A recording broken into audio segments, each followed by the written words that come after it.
అందరికీ నమస్తే అండి. జగన్మోహన్ రెడ్డి గారు పార్టీ నాయకులతో మీటింగ్ పెట్టినప్పుడు కొన్ని సందర్భాల్లో చాలా సీరియస్గా మాట్లాడుతుంటారు. సాధారణంగా జగన్మోహన్ రెడ్డి గారు కోపంగా మాట్లాడితేనే, స్ట్రైట్గా మాట్లాడితేనే నాయకులకు భయపడతారు. అమ్మో సార్ కోపంగా ఉన్నారు అని. అటువంటిది ఒకటికి రెండు సార్లు ఆయన మరింత గంభీరంగా చెప్పారు అనుకోండి, ఖచ్చితంగా నాయకులు జాగ్రత్త పడాల్సిందే. లేకపోతే మాత్రం ఆయన అనుకున్నది చేసి తీరుతారు. సో పార్టీలో జగన్మోహన్ రెడ్డి గారి మోనోపలిజం, ఆయన అధికారంలో ఉన్నప్పుడు సీఎంగా ఉన్నప్పుడే ఆయన మోనోపలిజం ఎలా ఉంటుంది అనేది చూసాం. అటువంటిది పార్టీలో అంతకు మించే ఉంటుంది కదా. సో అందుకే వైసీపీలో ఈ మధ్య జరిగిన ఒక సమావేశంలో జగన్మోహన్ రెడ్డి గారు నాయకులకు చాలా గట్టిగా వార్నింగ్ ఇచ్చారు. అసలు మీరు పార్టీలో ఉండాలి అంటే స్థానిక సంస్థల ఎన్నికల్లో గట్టిగా ఫైట్ చేయాల్సిందే, ఎక్కడ కాంప్రమైజ్ అవ్వడానికి వీల్లేదు. ముఖ్యంగా పట్టణ స్థానిక సంస్థల్లో ఏ ఒక్క మున్సిపల్ చైర్మన్ పదవి కానీ, ఏ ఒక్క వార్డు కౌన్సిలర్ కానీ, ఏ ఒక్క కార్పొరేటర్ పదవి కానీ ఎక్కడైనా సరే ఏకగ్రీవాలు జరిగాయి అంటే మాత్రం ఊరుకునేది లేదు.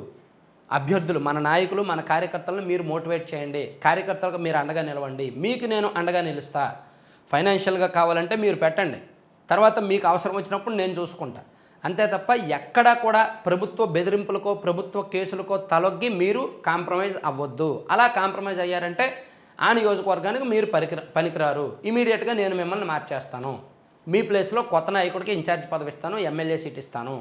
సో మీకు ఎమ్మెల్యే సీటు కావాలి అనుకుంటే మాత్రం, మీరు పార్టీలో ఉండాలి అనుకుంటే మాత్రం ఎక్కడ ఏకగ్రీవాలు అవ్వకుండా ఫైట్ చేయాల్సిందే అని చెప్పి జగన్మోహన్ రెడ్డి గారు చాలా స్ట్రిక్ట్గా చెప్పారంట. ఆ మీటింగ్ నుంచి బయటకు వచ్చిన తర్వాత నాయకుల మాటలు ఏంటంటే, అమ్మో సార్ని ఇంత కోపంగా ఎప్పుడూ చూడలేదు, సార్ ఇంత కోపంగా ఎప్పుడూ కూడా చెప్పలేదు, సో ఆయన ఇంత సీరియస్గా చెప్పారంటే ఏదో అర్థం ఉండే ఉంటుంది. అండ్ జగన్మోహన్ రెడ్డి గారు ఇంకొకటి కూడా చెప్పారంట, మనం అధికారంలో ఉన్నప్పుడు ఏకపక్షంగా చేశాము, సో దానికి మించి వాళ్ళు చేస్తారు ఇప్పుడు, మనం అధికారంలో ఉన్నప్పుడు అన్ని రకాలుగాను ప్రయత్నించాము అంటే ఆఫ్ ది రికార్డ్ కామెంట్లు, ఆఫ్లైన్ కామెంట్లు. సో మనం ఎలాగైతే గెలిచామో అధికారంలో ఉన్నప్పుడు వాళ్ళు అంతకు మించి చేస్తారు, సో దానికి సిద్ధంగా ఉండొద్దు, మీరు ఫైట్ చేయండి, ఎంతవరకైనా వెళ్ళండి, కేసులు పెడితే పెట్టుకోనియండి, ఎక్కడా తలంచొద్దు. మీరు ఇప్పుడు ఎంత స్ట్రాంగ్గా నిలబడితే రేపు పొద్దున్న మన ద్వారా గెలిచిన ఈ అభ్యర్థులు, గ్రౌండ్ లెవెల్లో స్థానిక సంస్థల ప్రతినిధులు మన పార్టీకి వాళ్ళే గ్రౌండ్ లెవెల్లో మూల స్తంభాలుగా ఉంటారు. వచ్చే ఎన్నికలకు వాళ్ళే మనకు పిల్లర్లుగా ఉంటారు, బూత్ లెవెల్లో గట్టిగా పనిచేస్తారు. సో అది మర్చిపోవద్దు అని చెప్పి ముఖ్యంగా ఫస్ట్ సీరియస్ వార్నింగ్ ఏంటంటే పట్టణ స్థానిక సంస్థలు అంటే మున్సిపల్ చైర్మన్లు, కౌన్సిలర్లు, కార్పొరేటర్లు, మేయర్లు, ఆ పదవులకు సంబంధించి అండ్ ఆ ఎన్నికలకు సంబంధించి, ఆ తర్వాత సర్పంచ్ ఎన్నికల్లో కూడా అండ్ పరిషత్, ఈ స్థానిక సంస్థల పరిషత్ ఎన్నికల్లో కూడా, మండల పరిషత్, జిల్లా పరిషత్ ఎన్నికల్లో కూడా ఎక్కడ ఏకగ్రీవమైనా దాని మీద పార్టీ పరంగా విచారణ కమిటీ వేస్తాం. ఏకగ్రీవాలు అన్నిటి మీద ఎక్కడైనా ఇంటర్నల్గా టీడీపీ వాళ్ళతోనో జనసేన వాళ్ళతోనో కాంప్రమైజ్ అయినట్టు తెలిసిందా ఊరుకోము, ఇమీడియట్గా మార్చేస్తాం అభ్యర్థిని అని కూడా చెప్పారంట. సో అంటే వైసీపీ స్థానిక సంస్థల ఎన్నికలను ఎంత సీరియస్గా తీసుకుందో చూడండి. దానికి కారణం ఏంటంటే వీళ్ళు ఇప్పుడు గెలిస్తే స్థానిక సంస్థలు అట్లీస్ట్ 30% 40% గెలిస్తే వాళ్ళు వచ్చే ఎన్నికల నాటికి పార్టీకి ఉపయోగపడతారు, పిల్లర్లుగా మారతారనే జగన్మోహన్ రెడ్డి గారు ఆలోచన.